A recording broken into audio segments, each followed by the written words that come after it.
y'all, what's up? It's the only Evie back with another video, and this video is not like any other video. This is a very personal video to me, and yeah, I've tried to record this video about 12 times.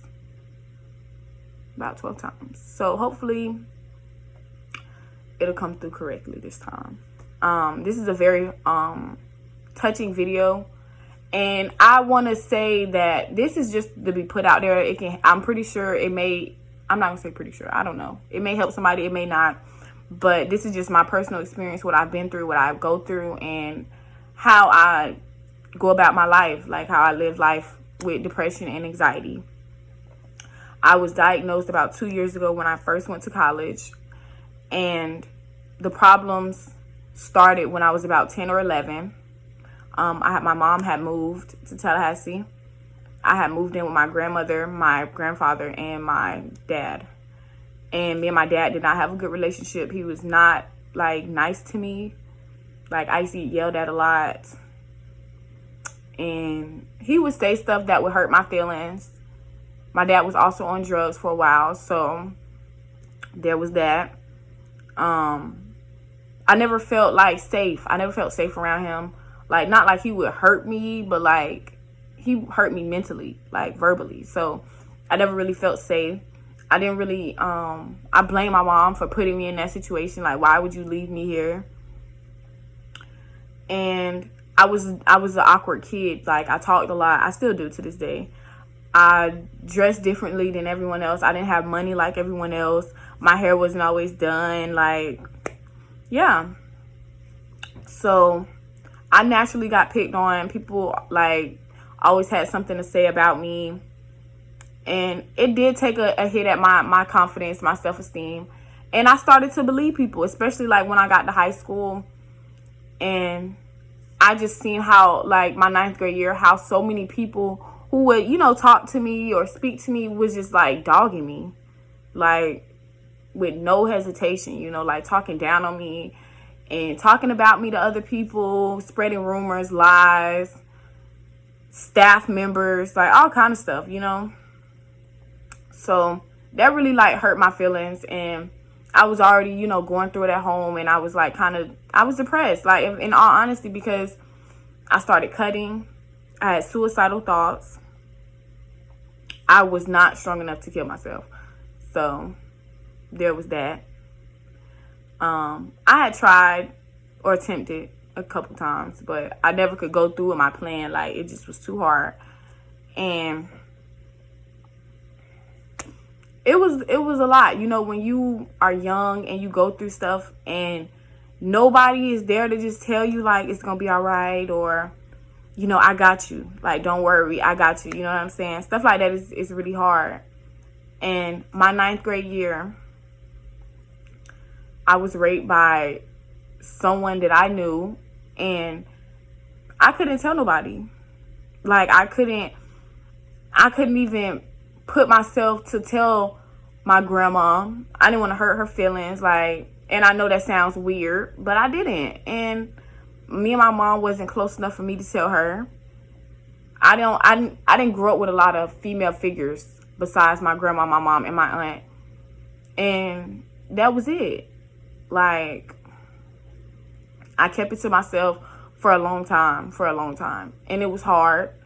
It did a lot to me mentally, like, emotionally, and even to this day, like, I work on forgiving, like, being, like, and it's so hard. It's so hard. I promise you, it's so hard, because I will never know what I did to deserve that. Like, I never know, like, never. And that's crazy to me. Like, that's crazy. But after all that, I ended up going to a new school, and the school that I went to was less judgmental. The kids were nicer. People were cool. Like, I kind of fit in there, so I liked it. And I ended up having to go back with my grandma. Well, I ended up moving with a friend. My friend Mahasin. Okay, so yeah, I was staying with my friend Mahasin for a while until 11th grade. I ended up getting expelled from my high school, and I ended up going to this program or whatever. And I still, thank God, was able to go to my old school, 11th grade. I didn't have to go to like one of those other schools, alternative schools or whatever.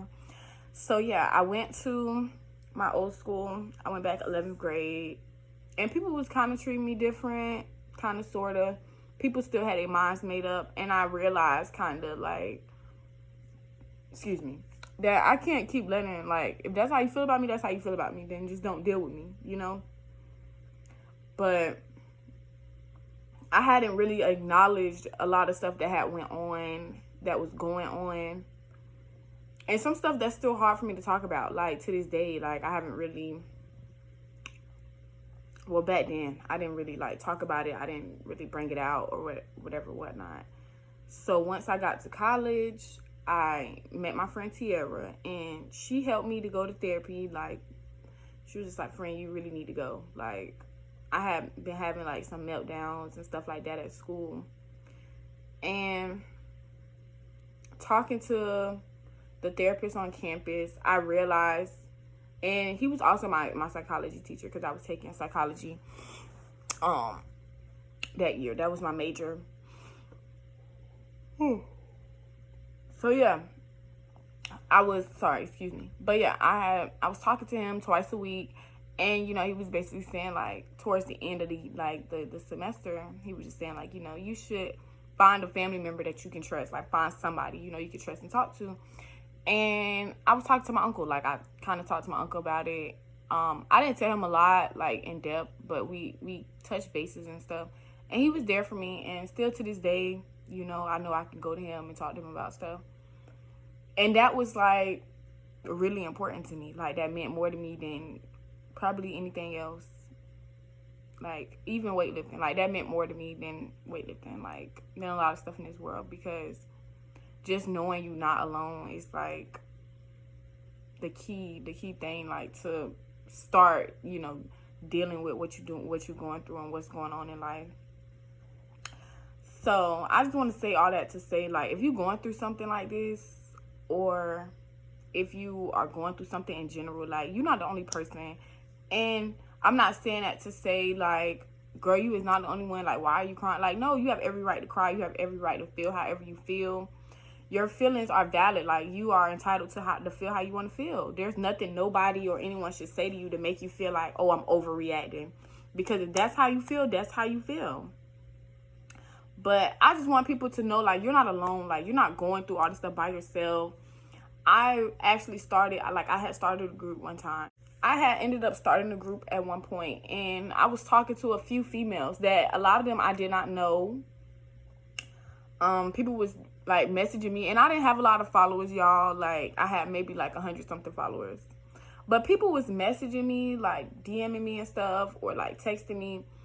And I really started to see, like, there's a lot of people who go through what I go through, like, every day. And I just want people to understand and to know that you are a strong person. You can do this. It is not over. Like, you can overcome anything that you put your mind to. You're not alone. You're not going through this alone. If you're surviving depression, anxiety, if you've ever been raped, or, you know, just having self-doubts, like, if you just, you know, have low self-esteem, or you don't have confidence in yourself, like, girl, it is not the end of the world. You need to wake up every day and tell yourself you're beautiful. Wake up every day and tell yourself you are worth it. Like, once I started really getting back into, like, reading the Bible and stuff, because I grew up in the church. Once I started getting back into the Bible and stuff, like, God already tell you who you are. Honesty, like, you're not here for the next person to like you. If somebody don't like you, that's okay. People are not gonna like you. Everybody likes you, that's a problem, because that means you're not authentic. I'm just saying.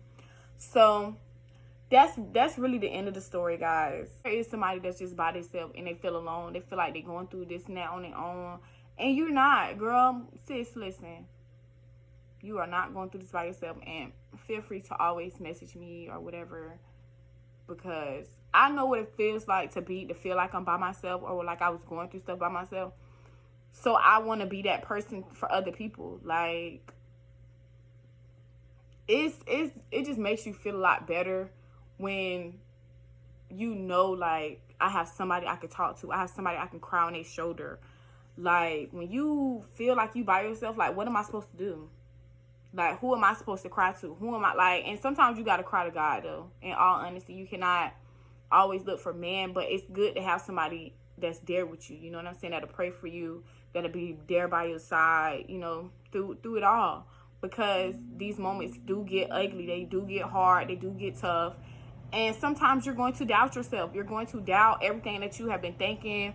You know, it's not going to be easy. It's not easy, because some days I wake up and I'm just like, I don't want to do this. Like, I start talking down on myself, and I have to remind myself who I am, you know?